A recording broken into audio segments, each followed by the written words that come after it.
Make Games in Delphi, edition 2024, getting started. Hi, I'm Patrick Premartin, MVP Embarcadero, writer, editor, freelance developer, and trainer. I also do streams on Twitch. You have a link to my bio and the contact information on vassure.fr/gravatar. Agenda. Introduction, why code a game in Delphi, why a FireMonkey project, why use Skia and Skia for Delphi, what's in the Delphi Game Engine project, a starter kit for game coding, find examples and alternatives to the starter kit. Conclusion and of course some question and answer if we have time. Many developers started out as autodidacts before going on to study or launch their professional careers. Playing and creating games has always been more of a dream than developing a spreadsheet. Creating video games is a way of learning programming and improving skills even after years of experience.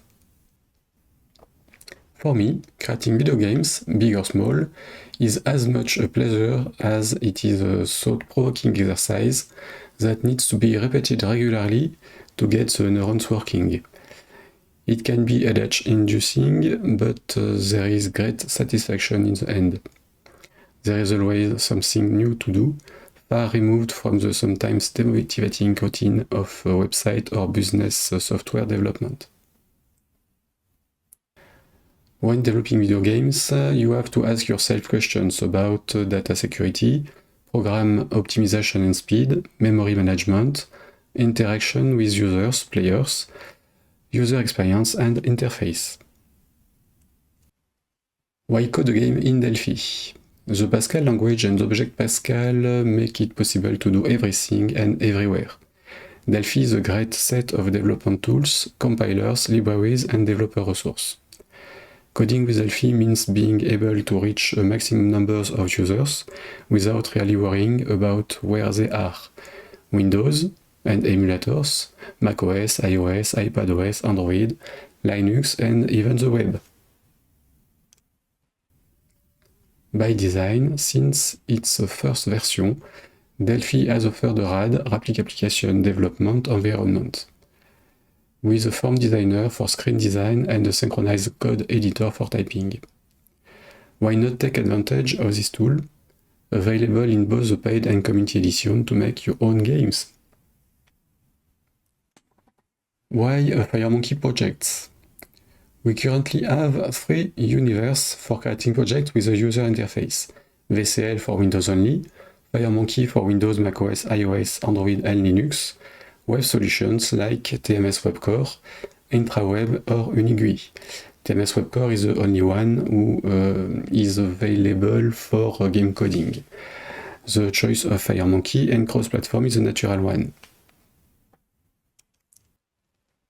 FireMonkey is a framework of visual and non-visual components. Visual components are drawn from styles.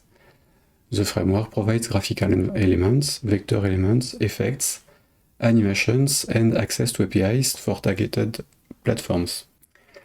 As long as we have developed our screens with size diversity in mind and coded asynchronously, we are really in the I code once, I compile everywhere business. Skia for Delphi is an open source project based on the Skia library, available on GitHub, get it, and now pre-installed in Delphi 12 Athens.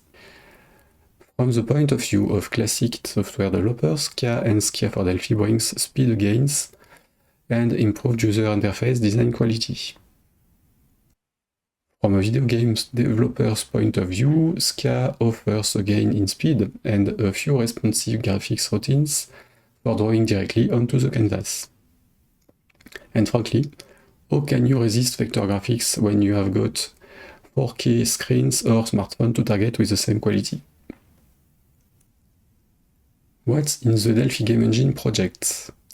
In 40 years of programming, I've made a lot of things and a lot of little games for fun, distributed or lost forever, available as listing or storage media in formats that are unreadable these days. For the past 10 years, I've been a regular participant in game jams. challenge to code games on a theme or a technology in a limited time. And now I'm doing it live on Twitch. Programming video games in Delphi without a game engine is handy for the code part, but less so for certain things, sound, support for game controllers. As I stream video games on Twitch, I try to reuse things and not to reinvent the wheel every time. Reinventing the wheel can be fun, but it takes time, and time in the game jam is limited.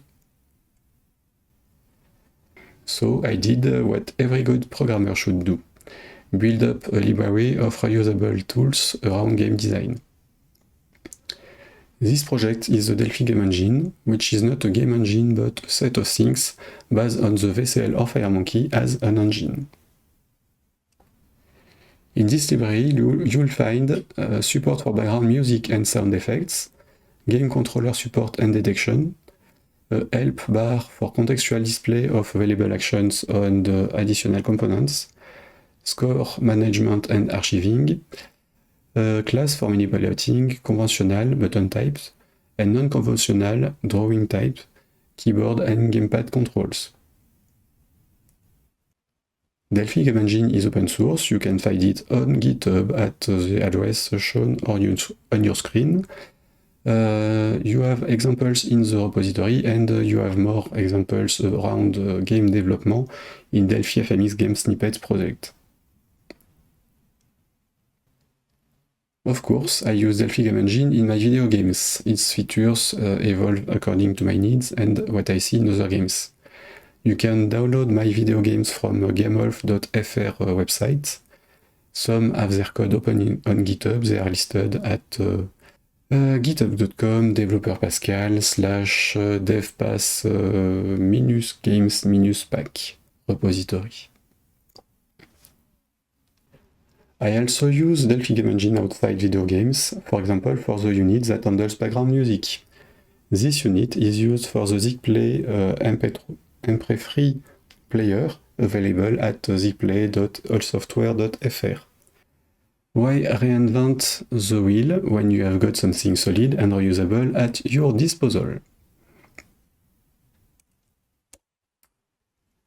If you're interested in using less conventional peripherals, game controllers, connected device, remote control, smartphone or tablets, to help you use your software, take a look at the current and future examples around UI elements.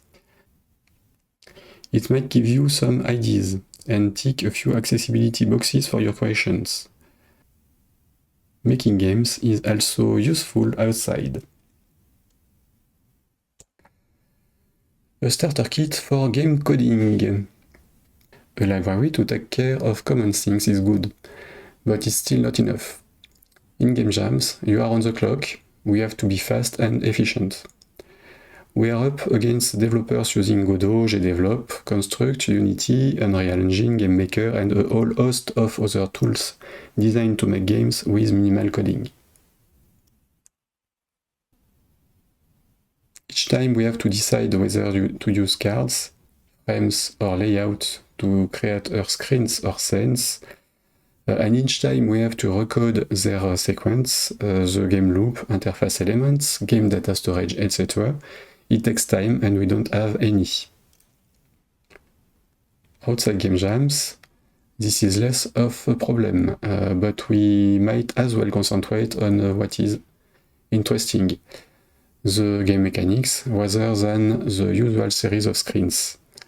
Welcome, game, endgame, game over, score, credits, settings, etc. and their sequence.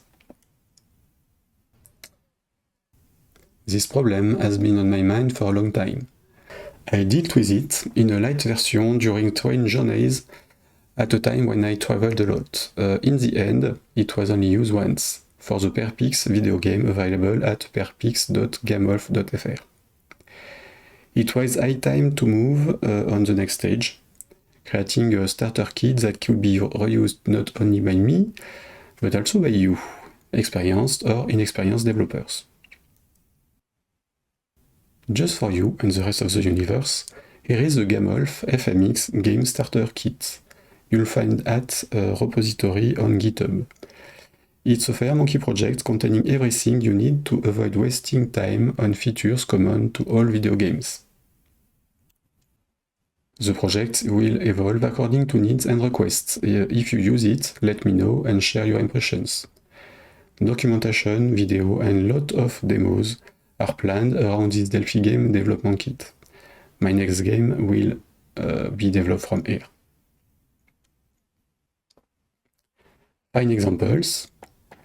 The Gamolf FMX Game Starter Kit project is both a customizable project template and an ugly but functional example of how to use it.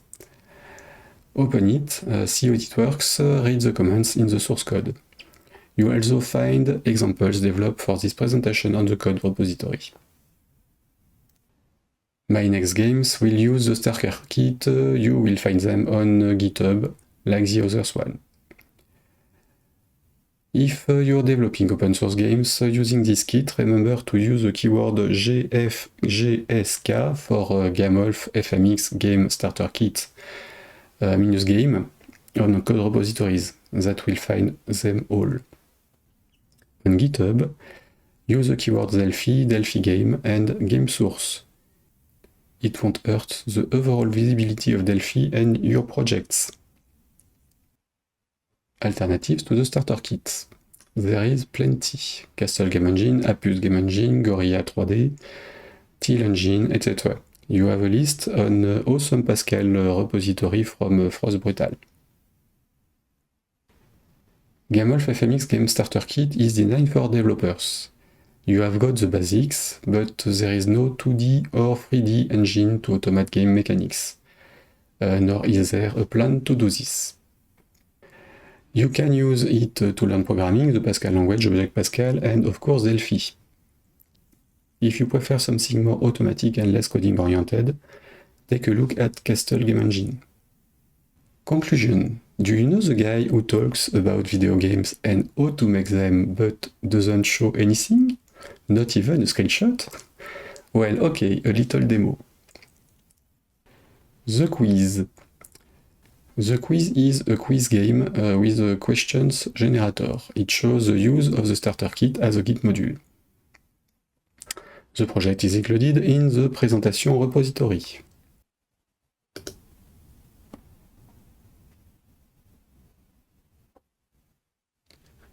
This is the game. We have a play button, credit, and quit. At the bottom right, the keys available. I can move with the keyboard. Of course, I can use the mouse to click, and if I activate a game controller on my computer, I can use the D-pad, direction pad, to move the selection. You have the detected game controller on the top right, and the icons are moving, and now I can use it. It's easier with the keyboard for me. So let's start a game. Play with spacebar. Hard question. I suppose it's 0. Right button. Yes. Of course, I've added some music and sounds, but didn't record it for the demo.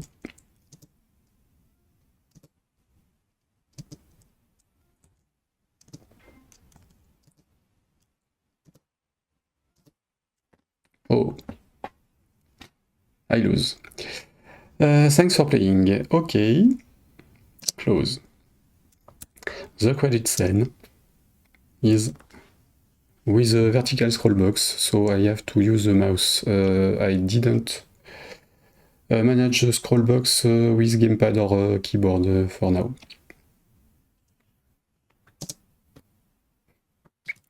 And of course, we can quit.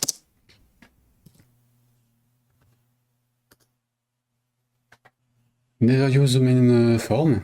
If you want to change things, you have to create scenes in the program. It's only there with a great warning to say don't touch me. If you want to update the starter kit in your games, don't change files from the starter kit. Just copy them or inherit from their classes. To understand how the game works, I have to show you 3 things.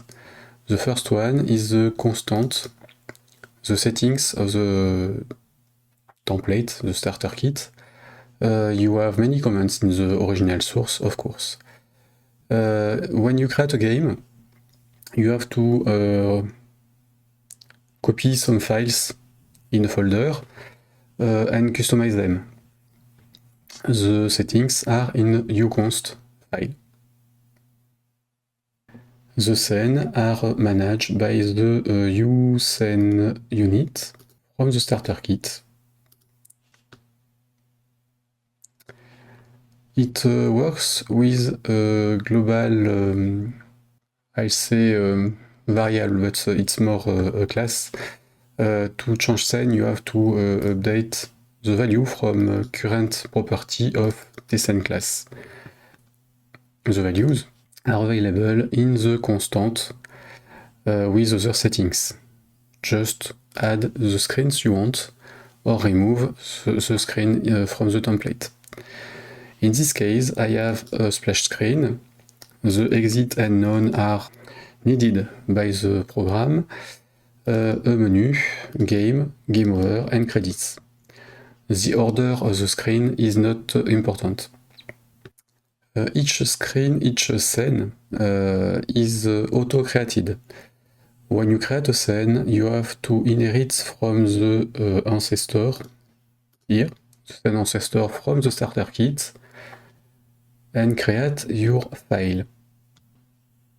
Let's see the splash screen.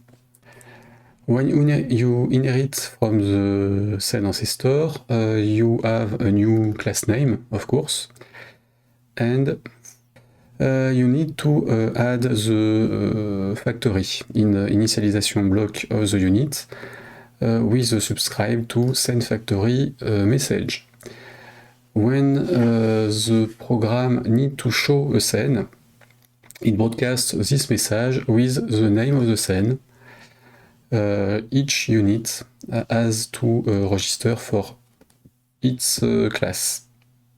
In my case, the splash screen look for scene type splash screen value, and it creates the class scene splash screen.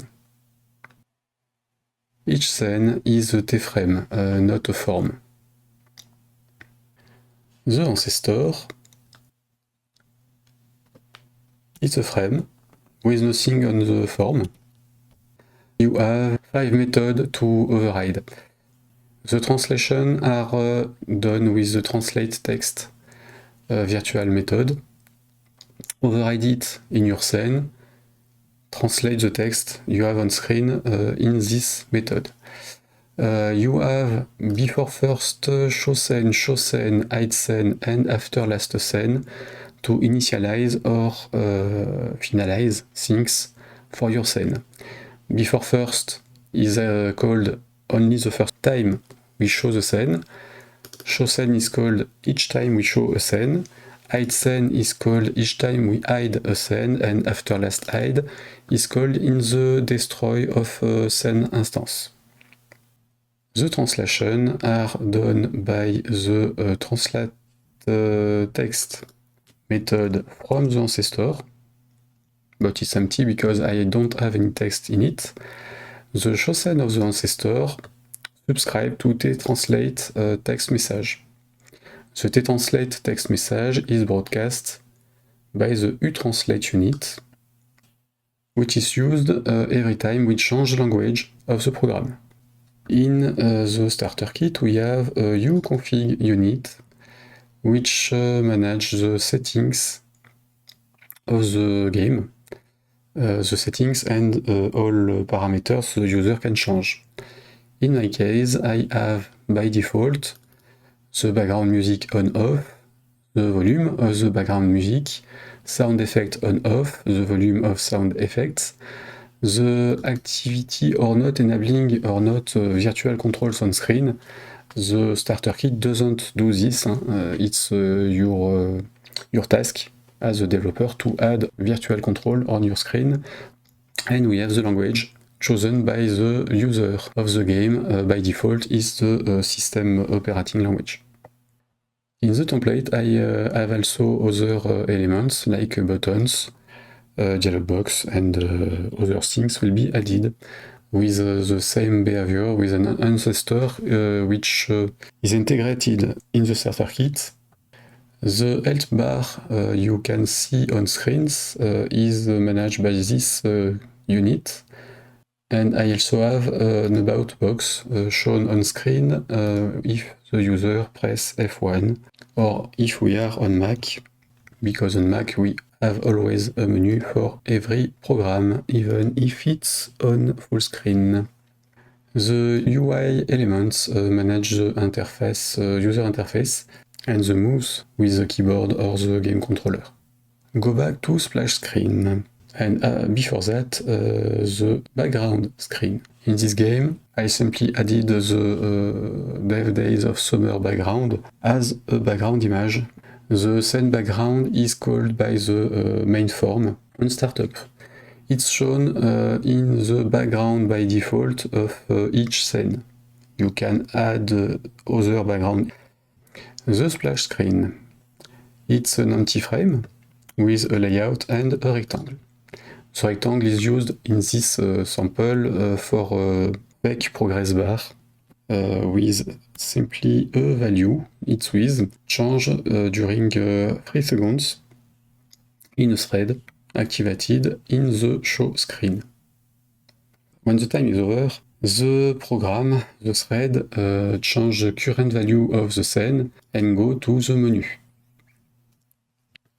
The current scene, hide current scene, the splash screen, try to get the new scene, the menu scene from a list of scenes. If it find it, it show it. If not, it broadcasts the factory message to auto-create the scene. The menu, subscribe to the factory like any scene, create its instance, change the parent to main form, the application main form, and register the scene in the tscene. The register shows the scene by changing the current value. The scene units don't have to use these other scene units. The files are totally independent from each other. The scene menu has 3 buttons, frame buttons, in a layout centered. I override 2 methods, show scene and before first.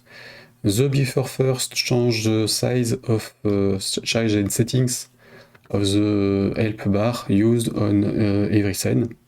It's a component stored in the main form, but it will move to the data module in the future. Don't use it directly, use thelpbarmanager.current. So the before first show scene is executed only the first time, and after that we have the show. Each time we open the menu, we change the on-click value of each button. I could have done that in the screen directly here. After that, I register the buttons in the UI elements unit by the add control method. And each component, each button, has a top control, right control, bottom control, and left control. It uses to move the selector with the arrow keys and the gamepad direction pad. The control can be the default control with the focus by default. It's the case for the first button. And we have an escape or the cancel control. In my case, the quit button if it's displayed in the screen. I don't show it on iOS or Android. After that, I fill the help bar with icons from KNL. In my case, I add items here with an icon for the keyboard, an icon for the game controller. If the engine detects a game controller connected, it shows the game controller icons. If not, the keyboard icons are shown. And the add item can add an icon for each or an icon for each and a text. For this screen, I have 3 buttons. The quit button is execute the change of current scene to exit. It's managed in the main form, and the main form do a close from itself.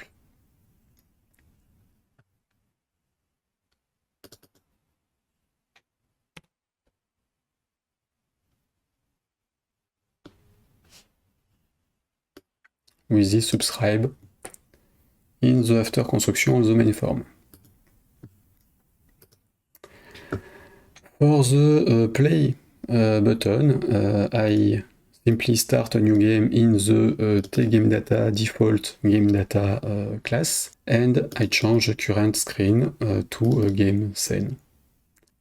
For the click on the credit button, I simply change the scene to credit scene. The starter kit has a tGameData class and unit with a class tGameData and a default instance for this class. Of course, you can create your own if you want. The default instance manage the score, level, lives, user pseudo for current player. Of course, if you have a game with 2 or more players, you have to inherit from this class or create more than one instance if you want. The class know if the game is paused, currently playing or not. It manages the saving of the game as a game data in a file or in a stream. When we use the user interface, we have to start a game or continue a game. Start, clear the data and initialize the default values. Continue game, use the current game data. Pause, stop the game, but don't erase anything. Stop game, stop the game, and erase the is paused property. If you use pause is true. If you use stop is paused, stay at false. In the sample starter kit main menu, you have different values, play, continue, and other things to understand how this works. Go back to the scene menu. We show the 3 buttons and what they do. Now, let's see the credit screen. The credit screen is an empty frame with a show message frame. The show message frame is declared somewhere here with some rectangles and a button, a close button, a text in a vertical scroll box, and the scene credit use this frame with an initialization in show scene. When I initialize it, I affect the button back click to the close button of the show message.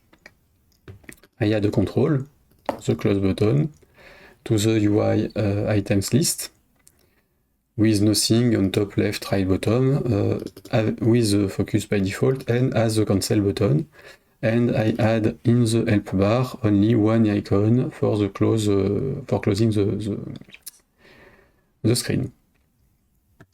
Of course, I initialize the text of the CAD show message. The show message frame. As I said, it's only a mask with some components and values to personalize. In my case, the show message inherits from dialog box background. dialog box background is only the background of the dialog box with an array for the buttons and the vertical scroll box. The show message add a text in the vertical scroll box and a close button in the buttons array. Using frames and inheritance is very powerful. The dialog box has nothing as code, it's only a frame with something on screen. The show message has only the change of the close button 8, but it's not really important. So in the credit scene, when I use the show message frame, I resize it and I fill the event and the text.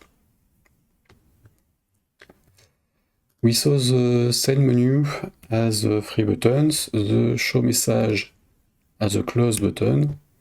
The buttons are frames, in my case. The buttons are descendant of the TCAD button. The TCAD button is here. It manages the down, up states and the focus. To translate text and have the good buttons on screen, because it's better to have play, credits, quit on the user interface in the form designer than XXX we change in code. Like if I use directly the C button, I created a button for each text in this sample. If I want to translate the text, each button has its own translate text method.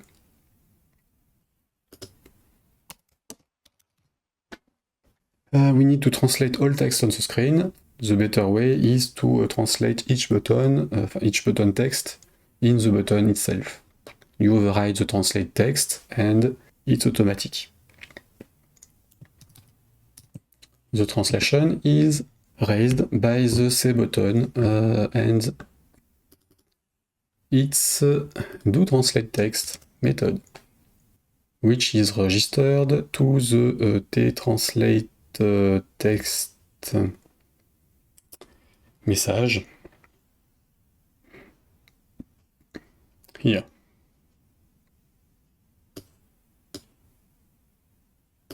Like I did with the scene ancestor. Just to finish with the buttons. The button has a look, a design, and in the code we have is focused, is down, is up, text. All paint are done in the refresh method. And in this case, the paint is showing or hiding layout. We saw the splash screen menu and credit screen. Now we look at the play scene. The scene has a layout for the question and the answers, and a label here. In fact, a T-text, because the T-text is not style, instead of the T-label component. The layout has a grid panel layout for the 2 buttons. The 2 buttons are cat buttons frames. To draw something, I have a rectangle on the top of the layout and a vertical scroll with the text question like in the show message dialog. In my case, the vertical scroll has no interest. I could have put only the text question in the array because I show it as client, not in top of other things. For the code, we have a little more than in other scene. The first one, before first show scene, change the size of the label score and lives and text question. I do it only one time because I multiply the current size by 2. Of course, if I call it each time I show the question, it could be a little too big. The show scene is like the others. I show the score and the live number on the screen, so I subscribe to score change and live number change. The game data don't need to know where to show the values. It's broadcast a message. I subscribe to the two message and I call the refresh score and lives to show the default value of the score and the lives. I add user item on the screen. In that case, I add ghost item, non-visible, to exit the game with escape key on the keyboard, hardware back for Android, or X button for the gamepad. This element is not linked to another visual component. I also have two buttons on the screen, this one and this one, left button, right button in the code. The left button is added to the user interface items list with a button on its right. The right button is added with the button left at its left. So I can move with the gamepad or the keyboard arrows from a button to another. I open the help bar and show the arrow left and D-pad left or arrow right and D-pad right to move the button selected or to move the focus, in fact. The spacebar or A button from the gamepad to select something and exit when I use escape or X button on the gamepad. I play a sound when showing the screen with the T-sound effect play method and the start game sound effect. I'll show you just after that. When I show the scene, I ask the first question,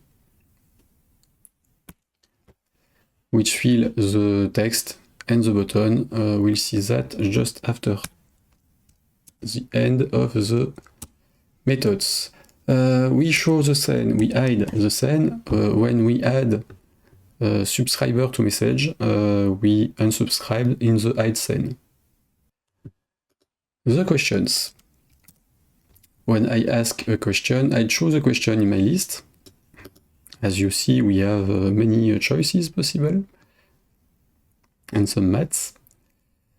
For example, the first one, the question has text, the answer linked to the button, and the on-click of each button say if it's a good button or the wrong button, good or wrong answer. Of course, you can automate this from a database, get a question from an internet or other source.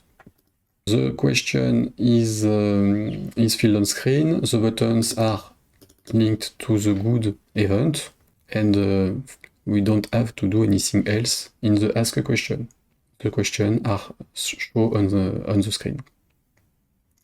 The user chooses the left or right button, and you go to good answer or wrong answer. The good answer event change the score from the game data, default game data. The writer of score broadcasts a message. The message associated to the tscore change message is called in this class here, and I only refresh the score and lives. The same thing for the lives. Each time the lives or the score in the game data structure is changed, I refresh the text on the screen. So the good answer, I change the score, and I play a sound, and I ask a new question. From the wrong answer, I change the lives number in the game data. If the number of lives is lesser than 1, I stop the game and I change the scene to game over scene. If we still have a lives, I play a song and I ask a new question. It's like we create any classic program in Delphi with events if we want to use the same behavior. The game over screen is simply a show message frame with a close button and a text. It only has the show scene override. Of course, if you have graphical games, arcade or puzzles or other, the code has to be done in the same game. But you can have more than one same game if you want. If you play an arcade game with more than one scene, you have to create only one scene with all universe or a world by scene, for example. You do what you want. For the sounds, you have a sound effect unit in the starter kit, which have to be copied to your folder and customized. Like the scene, I have a sound effect type enum, where you add your song names or the name you want to use in Delphi. And in the code, you have to register the files here. I think I'll change that in the future release, but for now, you copy the file, you add your files in this list. When you need to play a song, you simply use the unit, call tsoundeffect.play, and pass the song, the sound you want to play. And of course, it works for all platforms managed by FireMonkey because I use the TMedia player in the library to play songs. The icons I used in the help bar are drawn by Skia, but not a Skia TSK SVG component, but by a library I created, getSVG file as bitmap with the good scale and in some case with margins. We call getBitmap from SVG, from the unit SVG bitmap manager, where I use a unit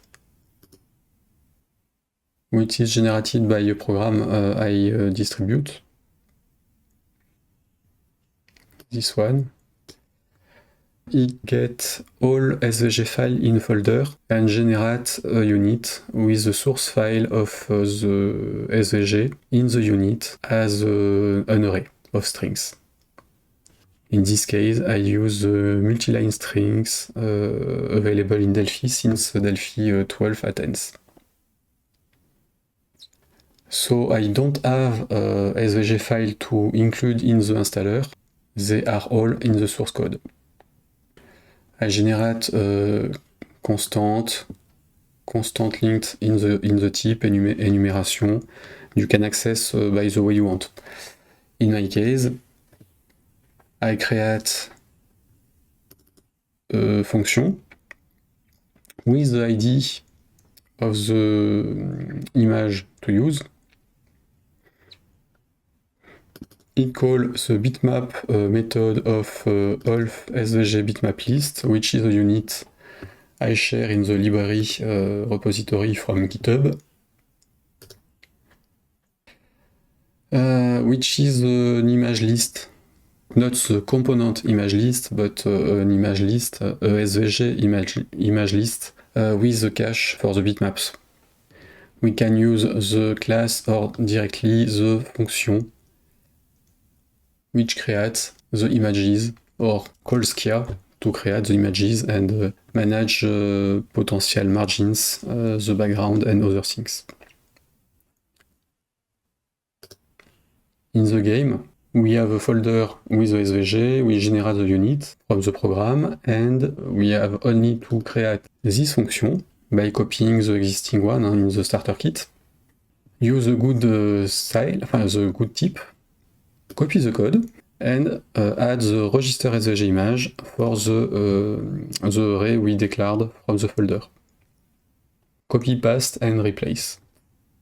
With this library, we can do many things, even outside games.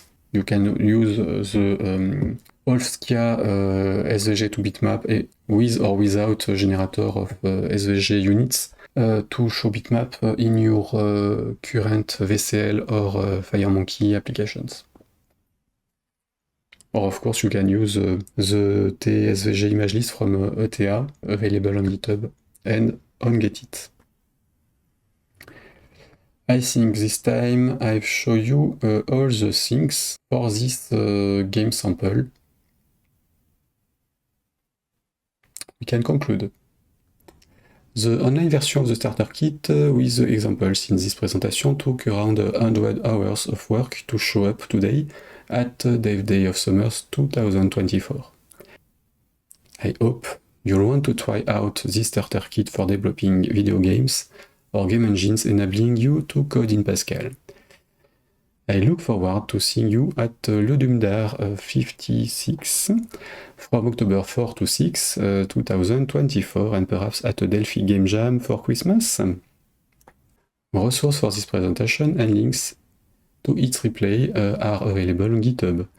The GameWolf FMX Game Starter Kit should be available in a few minutes, and Delphi Game Engine is already available on GitHub. Thanks for watching. Thank you, Patrick. And the good news is Patrick is live in the studio. Salut, Patrick. Ça va? Hello. With, as he said yesterday, was it an accent légendaire? Was that correct? Yes. His legendary accent. With this presentation, I registered this presentation 2 times, and I think a third time could be a better thing. It was hard to register this one. Well, hey, you know, I mean, trying to present it in English, well done, because I could read a script in French, but it would sound terrible. So I can speak some French, but you know, it's not so easy. A lot of love for your presentation. A lot of people talking in the chat. Let's just pull up some of the love. Merci. Oh, so you've started a French avalanche now. Everyone's going to start. And Booth also says thumbs up. Yay! That's a universal thing, I think, in most countries. And what was this? Pete Real says, awesome presentation. Yeah, you know what? Good job, Patrick. Good job. People like it. I pinned some of the comments as well that you made. This is nothing to do with you, but he said, Nigel says, it's very difficult to watch when he's working. Give up work. Become a man of leisure. That is the way to do it. And then you can watch Patrick coding all the time. He's got an interesting background as well, game developing today. So, and earlier on, when someone was, I think they joined at 10 a.m. So that was what, 2 hours ago. And they, Olgari said, I'm waiting patiently for Patrick Prematan's presentation. There's a lot of R's there. No pressure. So, yeah, it's really good. And, oh, yes. And someone else said this, Einstein 8854, who I believe is French. I could be wrong, but I think he lives in France.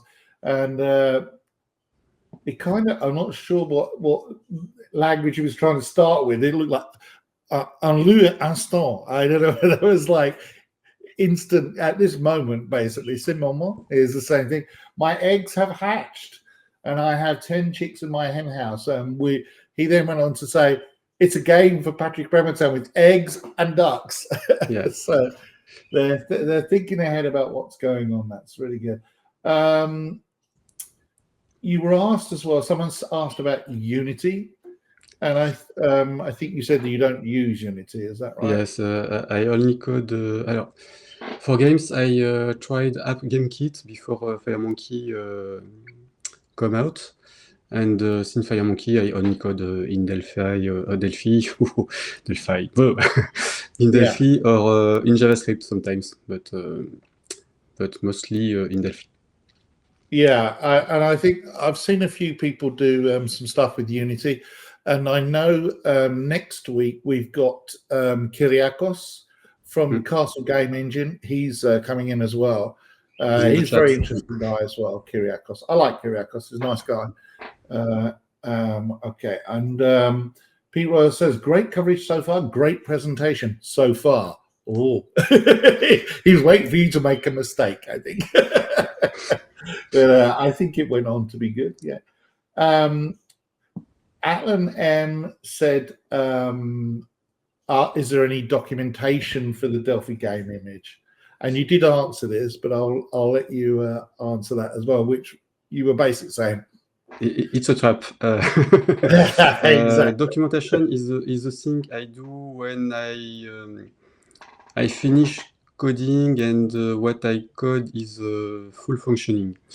And strangely, it's not my priority, but I have many samples, and it's on my to-do list. But I prefer to make games and use part of them to illustrate the features and cut some video. I published 2 hours ago 10 video for GitHub on YouTube for the weeks for next week with some samples, and next week in the morning on Twitch I code some games, all games like Snake and Tron and Pac-Man with the engine to have something to show. Yeah, I've put your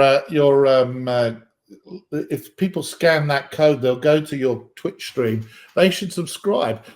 Twitch has actually got quite a few coders on there, but you were one of the ones that I noticed coding in Delphi long ago, and I like jumping in on people's streams. I'm like, oh my god, Ian Barker's turned up. I don't know why. It's if I'm going to criticize them or something. Most people do better than I can do, so I'm really not going to say anything bad. But yes, I mean, if you're watching this stream now and you're a Twitch user, or you're thinking about, what is Twitch? Go scan that code and go to Patrick's site. Subscribe. If you're an Amazon Prime user, which quite a lot of people are, yes, exactly. Subscribe. And Patrick, I don't know, do you get? There's a certain percentage you get, don't you? If someone... Well, it's $2 or $3 for each Prime. Right. So like if you're a Prime user, it costs you nothing to go to his Twitch site and subscribe. You get a free subscription. Click on subscribe, and it's not a lot. It's not going to buy a new, airplane with it or something. He's not going to get a luxury house out of it. But why not support someone who's actually coding in Delphi live on Twitch? So if you're an Amazon Prime user, no excuses. Go out and subscribe to his Twitch site, because, people need to encourage people like yourself who are actually putting themselves out there and coding live. It's not easy. I mean, I don't know if anybody else watching has tried it, but it's actually... it takes some certain skills, and you do a very good job, Patrick. It's in French, your stream, but I can tell you, I mean, I understand French, so it's not a problem, but it doesn't matter if they don't understand French. They can see your code. Your code makes sense, because Delphi code is a language that is universal for all of us. So if you see someone speaking Arabic but writing code, it makes sense. If you see someone speaking French and you don't understand French, it will still make sense. It's Delphi code. So go and subscribe to Patrick and use your Prime benefits for some good around the Delphi world. So there you go. Thanks, Yann. Hey, no problem. Just about Twitch, you have 2 months of replays because I'm a Prime member too, and we have 16 days. Yeah. 16 or 60? 60, huh? 60, I think, yes. Yeah. 60 days of replays on each channel. And if you have questions, of course, don't ask them in the chat. I reply in French or English if needed. Yeah, Sometimes. I mean, 'cause you are able to speak English, even if it's not fluent, your first language by choice. You know, oh yeah, I speak English all the time. It's good, you know, and like I say, it doesn't cost them anything. So just use your Prime subscription, support a fellow Delphi developer if you're out there. Why not? It's crazy not to. Okay, so there were lots of comments and questions. I think you dealt with most of them, and unfortunately, I'm going to have to kick you off and go to another session. But I'm just going to hide this question for a moment and just mention again. We keep every time we have you on, I mention this, but I just want to say once again, we chose Patrick as our Spirit of Delphi award winner. We have one every year, and we haven't got a set date in the year when we pick someone. But this year, 2024, Patrick is our Spirit of Delphi award winner. It was unanimous.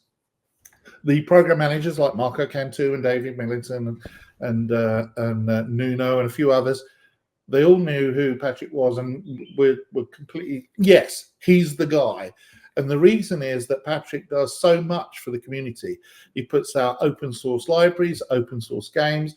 He demonstrates coding and does Twitch, and he's always in the chat for the webinars like a hero. So, you know, he's a very shy guy, very quiet. But yeah, I just want to say thank you again. I've thanked you in person as well, but thank you from all of the community for what you do, because it is really appreciated. You know. Thank you. Okay. All right. Well, see you again another time. À tout à l'heure. And à bientôt as well. Yeah. See you in the chat. Okay. Okay. Thanks a lot, Patrick. See you soon.